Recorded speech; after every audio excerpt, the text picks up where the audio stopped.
Welcome to A View to a Grill. I'm Johnny, and today we're going to be talking about 3 thermometer pens at 3 different price points. I'll go down my list of top 10 features that I need for the things that I do, and at the end of the video, I'm going to tell you which one I use specifically for my needs. We'll be going over the Inkbird IHT-1P, the ThermoPro TP620, and the ThermaPen 1.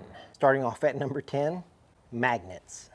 Now the ThermoPro does have a magnet, but the ThermaPen 1 does not have a magnet, and the Inkbird also has a magnet. We'll try the ThermoPro first, and bam, onto the concrete. Now we'll check out the Inkbird's magnet. Holds up pretty well. Now we'll give ThermoPro another chance. And if you hang it landscape, it does hold up pretty well. The only reason why I showed you the ThermoPro falling was because that actually happened to me. The first time I used it, I had no idea that I should hang it landscape and not portrait. This can happen to you also if you're not aware of that. Now let's move on to number 9, warranty. For Inkbird, they don't really have a website that gives you a lot of information. They really depend on publishing everything they have through the Amazon website. As far as Inkbird goes, it was pretty difficult to find any information about the warranty, and I actually had to go look it up in the comments section for Amazon. So in that, I did find where somebody put a comment that they do have a 12-month warranty. Now, as far as ThermoPro goes, they make it pretty easy for you to find warranty information on their website. They do have a standard 1-year warranty, and if you decide to register your product, they'll extend that to 3 years. Now for the ThermaPen 1, they give you a standard 5-year warranty, and they don't make you do any extra work to get that 5-year warranty because their back-end systems are smart enough to know who you are if you purchase it directly from ThermoWorks. Now let's move on to number 8, which would be sleep mode. Now sleep mode is important to me because I don't want my thermometer pen to just sit there and stay on and run the battery down. So I appreciate a sleep mode. The way the thermometers work, they're on when the probe is extended, and then they turn off when you close it. I, being forgetful, will often set it down just like it is. I put down all 3 thermometers, set a stopwatch, just so you can see how long sleep mode lasts for each. Now in this video clip, you'll see that I'm constantly waking up the ThermaPen 1. There is a setting for ThermaPen 1 where you can extend the sleep time, but I'm just using the out-of-the-box settings for this demonstration. After 2 minutes, the Inkbird never turned itself off, and using the Inkbird, well, I've never noticed it not turning off when setting it down on the counter. And after 2 minutes, I decided to go ahead and end this.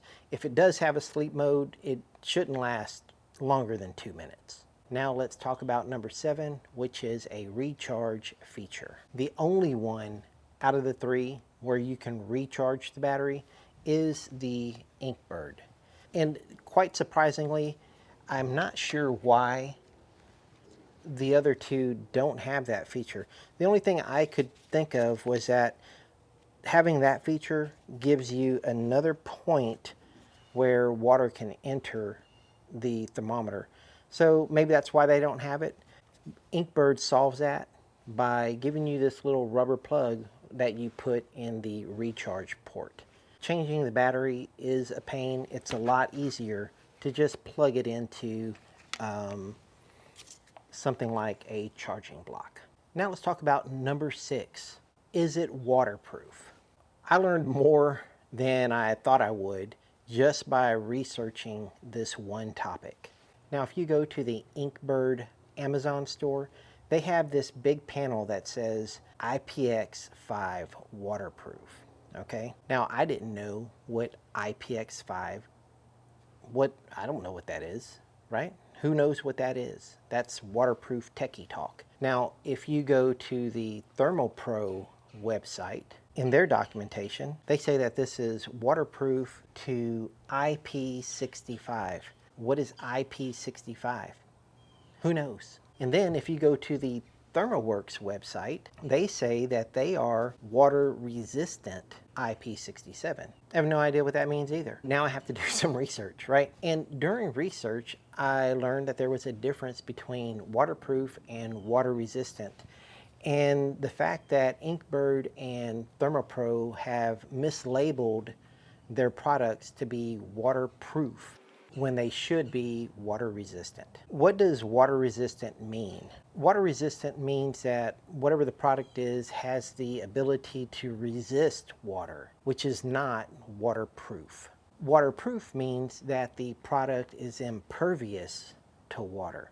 So given that, in my opinion, Inkbird and Thermopro have mislabeled their product as being waterproof when really it's just water resistant. The ThermoPen 1 has a proper labeling of water resistant, IP67. But nobody knows what those numbers mean. So instead of seeing water resistant IP67, they should just go ahead and put a description of what the hell IP67 is, because by doing that, you can just instantly educate your consumer. Now, as far as all those IP ratings, you can really get yourself into the weeds. And if you want to know what all of that means, Google it. And number 5, what does it feel like in your hand? Now, in the hand, the Inkbird actually feels kind of nice. The plastic that they have wrapped it in is kind of a soft plastic. It has some give to it, and it just feels nice. Now, the Thermopro, how does it feel? Have you ever walked down the toy aisle of a grocery store and you picked something up and it just felt like a cheap toy? Now that's pretty brutal. But that's what it feels like. Not good. The ThermoPen 1. This one feels like it belongs in your hand. It has a nice shape where your pinky fits in this little notch and your index finger fits in this little notch. And overall, the plastic that it's coated with has a nice feel to it where it feels smooth and it has a little grip. And then I guess this is the gasket that goes around, and it actually adds another level of slip resistant. ThermoPen 1 feels good. Now let's talk about number 4, which is screen lighting. Now the ThermoPen 1 is backlit. The numbers stay dark, and then surrounding the numbers lights up, which really makes the numbers pop out. For the Thermopro, the numbers are lit and the background is dark, which is okay. The numbers are bright, and you can see how bright they are when I place this under my table. For the Inkbird, the numbers are dark and the background is orange, which really isn't too bad. It makes everything extremely readable. And what I like about the Inkbird is that if you want the lighting to turn on again, all you have to do is press this button and the light instantly turns back on. One of the things that I don't particularly care for on the ThermoPen 1 is that when the backlighting turns off, it can be hard to get it to turn back on. As you can see here, I'm touching the light sensor with my index finger and the light's not turning on. I'll put my hand over the light sensor and the light still does not turn back on. Now, after a moment or two, when I pick it up to put it back under the table to turn the light on, well, finally it turns on. I would like for this to be a little more sensitive so that if I wanted to turn it on by putting my index finger over the light sensor, that it would turn on. Also, when you're viewing the panel, the Thermopro, you can actually lose sight of the display at certain angles. For the Inkbird, you can really see that from any angle. So you don't have to reposition yourself or the thermometer as much as you do with the Thermopro. And that's the same for the ThermoPen 1.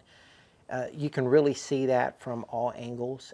and you don't find yourself repositioning it or yourself in order to view the panel. Now let's talk about number 3, screen rotation. This is one of those things that you don't realize you love until you actually have a thermometer that does it. The Thermopen 1 rotates its screen at every 90 degrees. If you're going in a circle, you see that it'll rotate its screen at every 90-degree mark, if that makes sense.